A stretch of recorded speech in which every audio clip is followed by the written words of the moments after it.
Hello દોસ્તો, once again welcome to my channel. ઘણા સમયથી મેં વિડીયો નથી મૂક્યો મારી ચેનલ ઉપર, પણ હમણાં જ એક તાજેતરમાં બની રહેલી એકદમ ચોંકાવનારી ઘટના જે મારા મગજ ઉપર આવી અને ત્યાર પછી મને એવું થયું કે મારે એક વિડીયો બનાવવો જોઈએ. એટલે આ વિડીયો તમારી પાસે લઈને આવ્યો છું. મારું નામ કનૈયા કુમાર પંચાલ છે. હું એક આઈટી કન્સલ્ટન્ટ છું, કોર્પોરેટ ટ્રેનર છું, માઇન્ડ કાઉન્સિલર છું અને મોટિવેશનલ સ્પીકર પણ છું. હવે આ વિડીયો બનાવવા પાછળનું ધ્યેય એ નથી કે કોઈ શાળાનો પક્ષ કે કોઈ વિદ્યાર્થીનો પક્ષ લેવો, પણ આ જે ઘટના થઈ એની પાછળના કારણો જવાબદાર કયા છે અને કેમ છે એ ઘણું સમજવા જેવું છે, ઘણું મહત્વનું છે. આજે એક સ્કૂલમાં થયું, એવી ઘણી બધી સ્કૂલોમાં આગળ પણ થઈ ગયું છે. સાહેબો સાથે પણ એવા બનાવો બની ગયા છે, ઘણા વિદ્યાર્થીઓ પાસે પણ એવા બનાવો, વિદ્યાર્થીઓ સાથે પણ એવા બનાવો બની રહ્યા છે. તો મને થયું કે ભાઈ અત્યારનો જે સમય છે એ સમયને ધ્યાનમાં રાખી મારે આ વિડીયો બનાવવો જોઈએ અને મારા મનના વિચારો મારે લોકો સુધી પહોંચાડવા જોઈએ. એના માટે આ વિડીયો મેં બનાવેલો છે. તો જે સ્કૂલમાં ઘટના થઈ એ ઘટના પાછળના પરિબળો કયા છે, કારણો કયા છે. તો આવી ઘટના જયારે થતી હોય ત્યારે આપણે કાયમ લોકોની માનસિકતા ઉપર સવાલો કરતા હોઈએ છીએ, કેમ કે આ એક માનસિકતા છે. આ જે કઈ પણ ઘટના થઈ એની પાછળ એક ક્રૂર માનસિકતા ને લીધે આવા બનાવો બનતા હોય છે, આવી ઘટનાઓ થતી હોય છે. એવી માનસિકતાને આપણે ડામવાની છે. એના માટે આપણે એક સાથે મળીને કામ કરવાનું છે કે આવી ક્રૂર માનસિકતા લોકોને આમાં ના આવે. એના માટે આપણે સ્ટેપ આઉટ કરવાનું છે. આપણે એવું કરતા હોય કે જયારે આવા બનાવો બને ત્યારે આપણે પ્રોટેસ્ટ કરતા હોય, કેન્ડલ માર્ચ કરતા હોય, બસ આ કરીને આપણે થોડા સમય પછી એ ઘટનાને ભૂલી જતા હોય. એટલે કાયમ આવું બનતું આવ્યું છે. આ કઈ નવું નથી. એવું નથી કે આ પહેલી વાર બની છે, આવી ઘટના પહેલી વાર બની છે. ઘણી છોકરીઓ, નાની એવી કુમળી છોકરીઓ ઉપર બળાત્કારના બનાવો બન્યા છે. ઘણા એવા વિદ્યાર્થીઓ ની સાથે આવું વર્તન થયું છે, ઘણા સાહેબો સાથે આવું વર્તન થયું છે. અને એ સિવાય રોજ બરોજ ઘણી આવી ઘટનાઓ, ઘણી આવી બબાલો, ઝઘડા અને ઘણું બધું ચાલતું રહ્યું છે. અને એનું પ્રમાણ તમે જુઓ, એનું પ્રમાણ દિવસે દિવસે વધતું જાય છે. એનું કારણ એક છે કે માનસિકતા. લોકોની માનસિકતામાં હવે મેક્સિમમ એવું એક પરિબળ આવે છે જેને કહેવાય સુપિરિયરિટી કોમ્પ્લેક્સ, કે મારી સાથે કેમ આવું કર્યું. તો આ એક કોમ્પ્લેક્સ જે ડેવલપ થઈ રહ્યો છે, એ ડેવલપ થવા પાછળના કારણો કયા જવાબદાર છે. તો ઘણા બધા કારણો છે. મને એવું થયું કે ભાઈ હું એવા અમુક કારણો તમારી આગળ હું લાવું અને કહું જેનાથી કદાચ આપણે આખી દુનિયામાં તો એવું પરિવર્તન અચાનક નથી લાવી શકવાના, પણ ક્યાંક આપણા માણસો, આપણા અંગત સંબંધો કે આપણા પરિવારજનોની સાથે આવું ક્યારેક ના થાય તો ધીમે ધીમે કરતા ઘણા બધા કદાચ આમાં ભાગ લઈ શકશે. તો આપણે સમજીએ આ ઘટના ઉપરથી કે આવી ઘણી ઘટનાઓ ઉપરથી કે કેમ આ થઈ રહ્યું છે, એની પાછળ કયા કારણો જવાબદાર છે. તો નંબર 1, તમે અત્યારે જોતા હશો ઘણા બધા મૂવીઝ, પિક્ચર્સ, સિરિયલો કે જેમાં મેક્સિમમ એવા દ્રશ્યો હોય છે જે તમારા હૃદયને એકદમ હલાવી નાખે, એકદમ શું કહેવાય કે પેલું ઝીંઝોળી નાખે. ચપ્પાથી ગાણાની જેમ ઘા કરવા, ગળા કાપી નાખવાના મૂવી, કે ઘણા બધા આવા આતંકી કહેવાય ને કે સાયકો ટાઈપના મૂવી, કે જંગલીની જેમ લોકોને મારવાના, આવા બધા મૂવી બનાવવા ખૂબ જ વધી ગયા. હું કોઈ નિર્દેશક કે કોઈ પ્રોડ્યુસર કે કોઈના ઉપર હું ટિપ્પણી નથી કરતો, પણ તમે માર્ક કરતા હોય તો જયારે અમે નાના હતા એટલે હું આજે 48 વર્ષનો થયો, પણ અમે જયારે નાના હતા ત્યારે એવા મૂવી આવતા હતા કે જેમાંથી સંસ્કારો શીખવા મળતા હતા, જેમ ઘર એક મંદિર છે, સ્વર્ગ છે, પરિવાર છે, રાઈટ. તો આવા ઘણા બધા મૂવી હતા જેમાંથી સંસ્કારોનું સિંચન થતું, સંતાનોમાં શીખવા મળતું હતું કે કઈ ટાઈપથી કેવી રીતના રહેવાય, પરિવારની સાથે મળી કેવી રીતના રહેવાય, ભેગા કેવી રીતના રહેવાય, ઓકે, કોને માન આપવું જોઈએ, કેટલું માન આપવું જોઈએ, ક્યારે માન આપવું જોઈએ, કેવી સંગતના વ્યક્તિઓની સાથે રહેવું જોઈએ, કેવી સંગતના વ્યક્તિઓ સાથે ના રહેવું જોઈએ. તો આવું બધું ઘણું શીખવા મળતું હતું મૂવીઝમાંથી. જયારે અત્યારે કેવા મૂવીઝ બને છે, એનિમલ છે, જાત છે, પણ મને એની સ્ટોરી સાથે કે એમાં જે તમે કહેવા માંગો, મેસેજ આપવા માંગો એની સાથે કોઈ મતલબ, હું એનો વિરોધી નથી, પણ હું વિરોધી એનો છું કે જે માનસિકતા બતાવવામાં આવે છે એમાં, કે કોઈ કોકને નાની એવી વાત માટે કશું કહે તો તમે આવા મર્ડર, હવે એ તો જેનું માણસ ગયું છે એને જ ખબર હોય કે એને 10મા ધોરણ સુધી છોકરાને નાની મોટો કેવી રીતના કર્યો હશે, ઓકે. અને આવા ઘણા બધા આગળ બી ઘણા બધા એવા નાની છોકરીઓ સાથે બળાત્કારના થઈ ગયા, મોડા ઉપર એસિડ નાખવાના અનુભવો થઈ ગયા, ઘણા બધા એવા રીઝન બની ગયા. પણ આ ક્રૂરતા આવે છે ક્યાંથી? આ ક્રૂરતા આવે છે તમારા મગજમાં જે પ્રોજેક્શન કરવામાં આવે, તમારા માઇન્ડમાં જે પ્રોજેક્શન કરવામાં આવે, એનાથી તમે જે હીરો ફિલિંગ આવો અંદર, એ ખરેખરમાં હીરો ફિલિંગ નથી, પણ એ વિલન ફિલિંગ, ઓકે. તમારા મગજમાં ક્રૂરતા ઇન્સ્ટોલ કરવામાં આવી કે તમે ક્રૂર બનો, તમારી સાથે કોઈ આવું કરે તો શું કરાય, એ ચપ્પા મારીને, ખૂન કરીને, કે કઈ પણ આવા ખરાબ એ વ્યક્તિ સાથે વર્તનો કરીને કરી દેવું, એ તમને શીખવાડવામાં આવે છે, કે તમારા મગજમાં પ્રોજેક્શન કરવામાં આવે. હવે દરેક વ્યક્તિ તો એવું નથી કે જેટલા જોવે છે એ બધાના મગજમાં ઇન્સ્ટોલ થઈ જાય છે, એવું તો છે નહીં કે બધા જ એવા બની જાય છે, એવું પણ જરૂરી નથી. એ દરેક માણસ ઉપર છે કે કયો માણસ કઈ વસ્તુને કેવી રીતના શીખે છે, કે કેવી રીતના લે છે પોતાના મગજમાં, કઈ પોઝિટિવ વસ્તુ લે છે, કઈ નેગેટિવ વસ્તુ લે છે, રાઈટ. પણ મેક્સિમમ પર્સન્ટેજ, હું એક પ્લેટફોર્મ ઉપર, બાર કરી એક પ્લેટફોર્મ છે, હું કોઈ પ્રમોશન નથી કરી રહ્યો, પણ એ પ્લેટફોર્મ ઉપર માઇન્ડ કાઉન્સિલર છું, અને એમાં રોજના હજારો નવા કેસ આવે છે 12 વર્ષથી લઈને 22 વર્ષ કે 25 વર્ષની ઉંમરના છોકરાઓના મેન્ટલી ડિપ્રેશનના. તો સાહેબ, આપણે દુનિયા બદલાઈ રહી છે, વિકાસ થઈ રહ્યો છે, સમાજ બદલાઈ રહ્યો છે, ઓકે, ટેકનોલોજી આવી રહી છે, પણ આ બધાનો શું આપણે ખરેખર સારો પ્રયોગ કરી રહ્યા છે કે પછી એમાંથી આપણે આપણા મતલબ માટે ઘણી બધી આવી નાસ્તિક વસ્તુ, એક કહેવાય કે ટોક્સિક વસ્તુ, કે આવા ટોક્સિક વર્તનો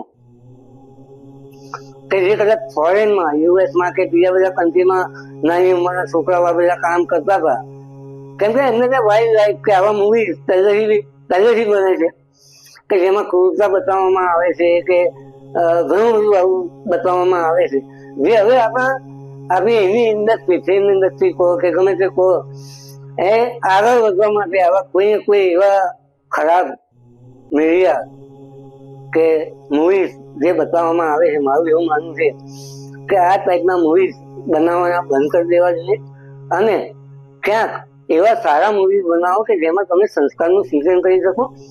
ભલે તમે નવી મેથડથી બનાવો, નવા આઈડિયાથી બનાવો, નવી રીતના એને પ્રેઝન્ટ કરો, શોકેસ કરો, પણ મહેરબાની કરીને આ ક્રૂરતા બતાવવાનું કે છોકરાને લવ સ્ટોરીમાં તમે ભગાડી જવાનું, આ તે કરવાનું, તો ઘણા બધા આવા પ્રોજેક્શન ને આવા બધા આઈડિયા લોકોના મગજમાં ઘર કરી જાય છે, અને લોકો એને ફોલો કરતા થઈ જાય છે, કેમ કે એમને એવું ફિલિંગ આવે છે કે એ લોકો they are celebrity by doing this, કે એવું ફીલ આવે.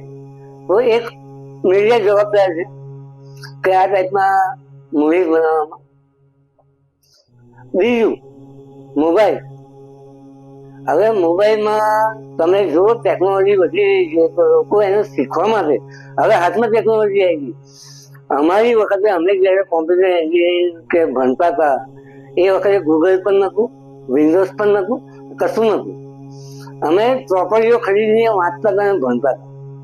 હવે તમારે ભણવા કે શીખવા માટે કશું જવાની જરૂર નથી, કોઈ ક્લાસીસ ભરવાની જરૂર નથી, તમારા હાથમાં મોબાઈલ આવી ગયો છે. હું તમને એક એક્ઝામ્પલ આપું તો એક 8-10 વર્ષની છોકરી છે યાસી કરીને, જેને એના પપ્પાએ સ્કૂલમાં મૂકી જ નથી, જેને કહેવાય છે અનસ્કૂલ. ઓકે, હવે એ છોકરીએ એની જાતે મોબાઈલની એપ બનાવી છે અને એ પર્પઝ માટે બનાવી છે કે છોકરાઓ ડિસિપ્લિન થાય.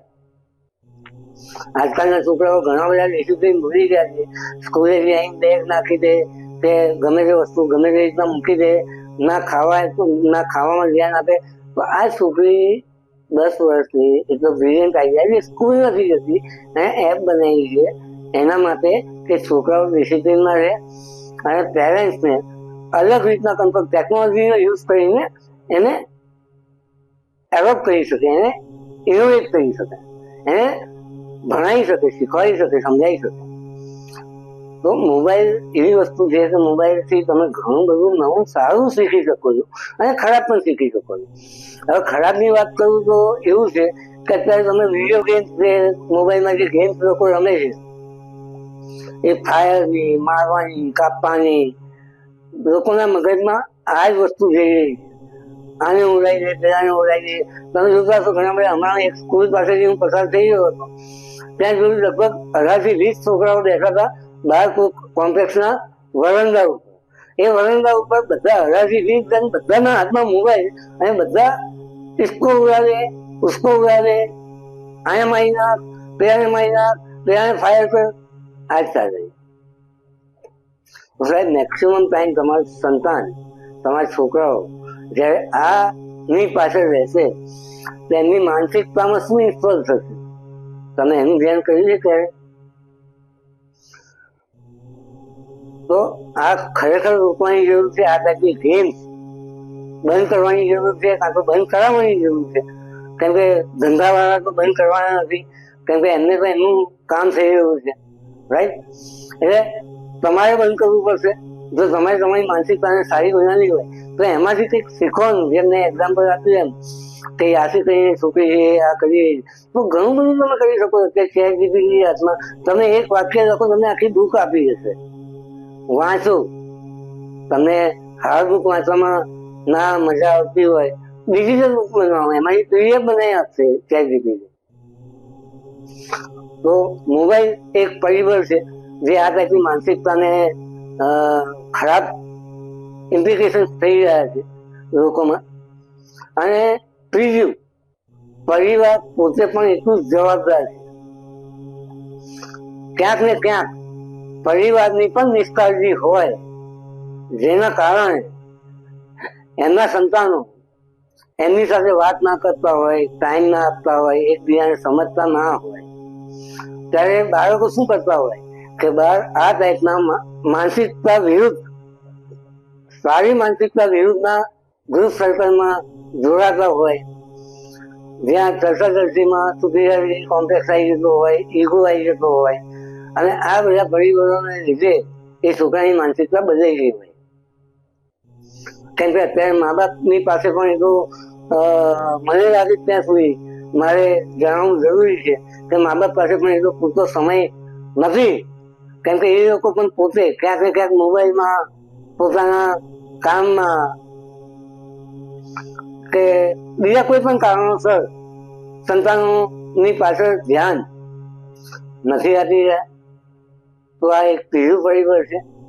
તો મને એવું થયું કે આવા ખૂબ જ મહત્વના આ 2-3 પરિબળ નું ધ્યાન જો આપણે રાખીએ તો ક્યાંક ને ક્યાંક સમાજમાં આપણે ક્યાંક કોઈક લેવલે સુધારણા કરી શકીએ અને આગળ વધી શકીએ. જો તમને આ વિડીયોમાં કંઈ પણ અજુગતું લાગ્યું હોય કે હું કોઈની પહેરવી નથી કરી રહ્યો, હું કોઈને પ્રોત્સાહન નથી આપી રહ્યો, ખોટા પરિબળોને પ્રોત્સાહન નથી આપી રહ્યો, પણ મારું મગજ અત્યારે મને એવું થયું કે મારા સંતાનો તો મોટા થઈ જાય છે, ઘણા મોટા થઈ જાય છે, પણ ક્યાંક ને ક્યાંક જો આ રોકવામાં નહીં આવે કે આની સામે આપણે પગલા, આપણે પોતે as a person, as a human being, આપણે કોઈ પ્રોસેસ નથી કરવો, કોઈ જંગ નથી કરવી, કે મોંઘવારી એટલી વધી ગઈ છે કે આપણે એ કરી નહીં શકીએ, બરાબર. પણ આપણે જાતે સચેત થઈએ, સજાગ થઈએ અને વિચારીએ કે આપણે શું કરવું છે આપણા પરિવાર માટે, આપણા ગ્રુપ સર્કલ માટે, આપણા મિત્રો માટે, તો ઘણું બધું પરિવર્તન સમાજમાં આવી શકે એમ છે. તો મહેરબાની કરીને આ વિડીયોને સમજવાની કોશિશ કરજો કે કયા કયા પરિબળોને લીધે આપણા સમાજમાં આવા કુકર્મ થઈ રહ્યા છે, જેને આપણે નાશવા જરૂરી છે, કે આપણે ના થવા દેવા જરૂરી છે. તો આ વિડીયો જો તમને ગમ્યો હોય, બને એટલા લોકોને શેર કરજો અને બને તો સહભાગી થજો, કમેન્ટ કરજો તમારા વિચારો, જેથી કરીને કદાચ કોઈક એવા નવા મંતવ્ય હોય તમારા તો હું મારા વિડીયોમાં લઈને આવું અને એ આમ ને આમ આપણે એક કહેવાય કે ડિજિટલ પ્રોસેસ કે ડિજિટલ એક ચળવળ આપણે આગળ વધારી શકીએ અને સમાજમાં સારું એવું આપણું મહત્વનું ભાગ ભજવી શકીએ, જેનાથી કોઈની જિંદગી ના જાય, કોઈની ઇજ્જત ના જાય, આબરૂ ના જાય અને આપણું ખરેખર આપણા સંતાનોનું, આપણા પરિવારનું કે આપણા સમાજનું ખરેખર સાચી ભાષામાં